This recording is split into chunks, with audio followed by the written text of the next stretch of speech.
आज हम शुरू करते हैं जंतु ऊतक। जंतु ऊतक, एनिमल टिश्यू। जंतु भी बहुकोशिकीय जीव होता है, अर्थात इसका शरीर कई सारी कोशिकाओं से मिलकर बना होता है तथा इसके शरीर का संगठन जो होता है वह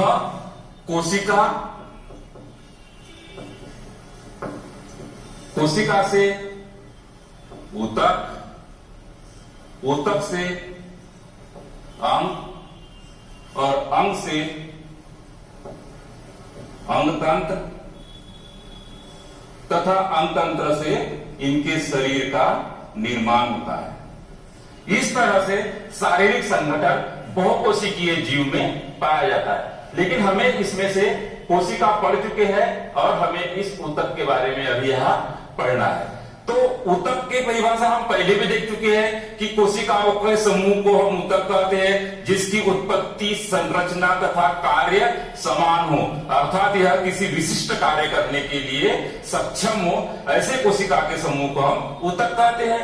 अब हम इसके पहले हम पौधे में पढ़ चुके सारे ऊतकों को, अब हमें जंतुओं में पढ़ना है, क्योंकि जंतु और पौधे में शारीरिक संगठन में कुछ अलग पाए जाते हैं, अर्थात इनमें कुछ विषमताएं पाई जाती है। तो इनके ऊतक स्वाभाविक तरह से उससे कुछ अलग होंगे, कुछ शारीरिक बनावट, कुछ इनके शारीरिक संगठन के अलावा इसमें फिजिकल या हम बोल सकते हैं भौतिक रूप से भी यह एक स्थान से दूसरे स्थान में जाते हैं, या इनमें जो शारीरिक संगठन है वही अलग प्रकार का होता है। तो उसके आधार पे इसमें ऊतक भी अलग टाइप के होंगे।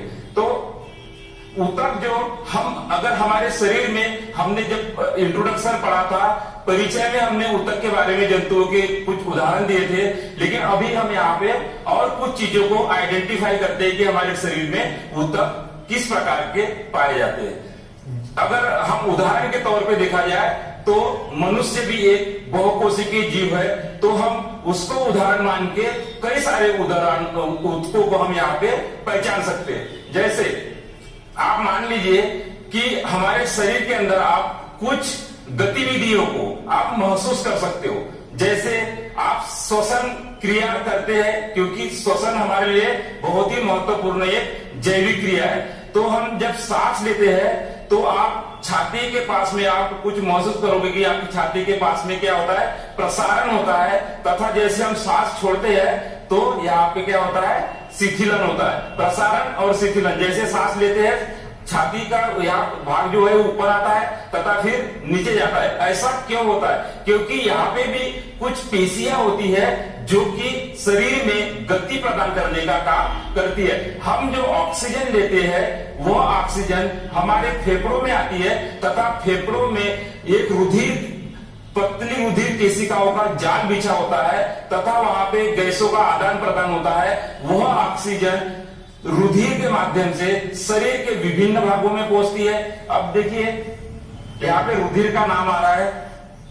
हमारे शरीर में रुधिर जो होता है यह क्या करता है, ऑक्सीजन को विभिन्न भागों में पहुंचाने का काम करता है, तथा जो माइटोकॉन्ड्रिया होता है, हमने जब कोशिका पढ़ी थी तो माइटोकॉन्ड्रिया का वर्णन किया था। माइटोकॉन्ड्रिया में कोशिकीय श्वसन होता है। कोशिकीय श्वसन के दौरान जो कार्बन डाइऑक्साइड होती है यह भी रुधिर के माध्यम से लंग्स या फेफड़ों तक आती है तथा फेफड़ों से फिर यह बाह्य श्वसन द्वारा बाहर निकल जाती है। तो इस प्रकार यहाँ पे जो छाती वाले भाग में प्रसारण तथा शीतलन हो रहा है, तो यहाँ पे कुछ पेशियां होती है जो कि इसको गति करती है। अर्थात हम कह सकते हैं कि पेशियां हमारे शरीर में गति के लिए जिम्मेदार होती है। पेशी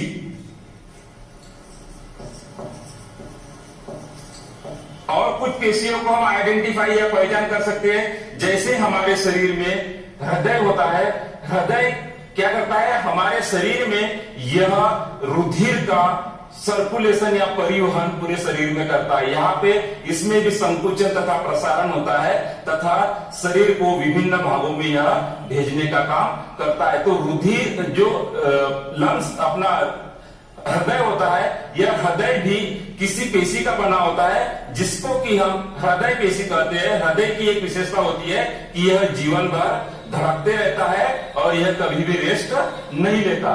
तो यह क्या होती है, वह पेशियां होती है। और रुधिर भी एक प्रकार का ऊतक होता है जो कि हमारे शरीर में परिवहन का काम करता है, लेकिन यह तरल संयोजी ऊतक होता है। कौन सा? तरल संयोजी ऊतक। तो इस प्रकार से हम कुछ ऊतकों को पहचान सकते हैं। अगर आप महसूस करते होंगे कि हमारे शरीर में संवेदनाओं का आदान प्रदान किस प्रकार होता है। संवेदना क्या होती है?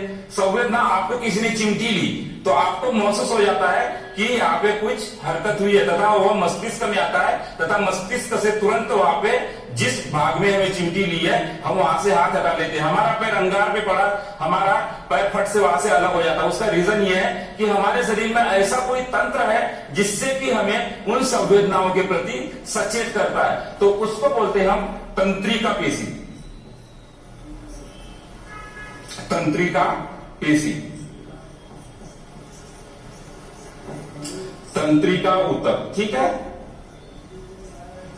तो यह भी एक हमारे शरीर में एक विस्तार पूर्वक इसके काफी सारा जाल बिछा होता है। तो हमारे शरीर में इस प्रकार से कई सारी पेशियां होती है। हमारा शरीर में जो ढांचा होता है वह, जिसको हम अंतः कंकाल बोलते हैं, यह भी हमारे शरीर में कुछ ऊतकों के द्वारा बनता है। उन ऊतकों को हम कंकाल ऊतक भी कहते हैं। तो इस प्रकार पूरा शरीर जो है हमारा ऊतकों से मिलकर बना होता है तथा यह ऊतक हमारे शरीर के अंगों का निर्माण करते हैं तथा अंग मिलकर एक तंत्र का निर्माण होता है तथा फिर हमारे पूरे शरीर का निर्माण होता है। तो हमें यहाँ पे उस ऊतकों को पढ़ना है कि वह ऊतक किस प्रकार के हमारे शरीर में काम करते हैं तथा उनकी हमारे शरीर में किस प्रकार का संगठन है तथा उनके द्वारा हम किस प्रकार से कार्य को करते हैं। तो हमारे शरीर में पाए जाने वाले ऊतकों को हम यहाँ पे क्लासिफाइड कर सकते हैं और उनको एक एक करके फिर हम इसको पढ़ेंगे। तो हम इसको पहले क्लासिफाइड कर देते हैं।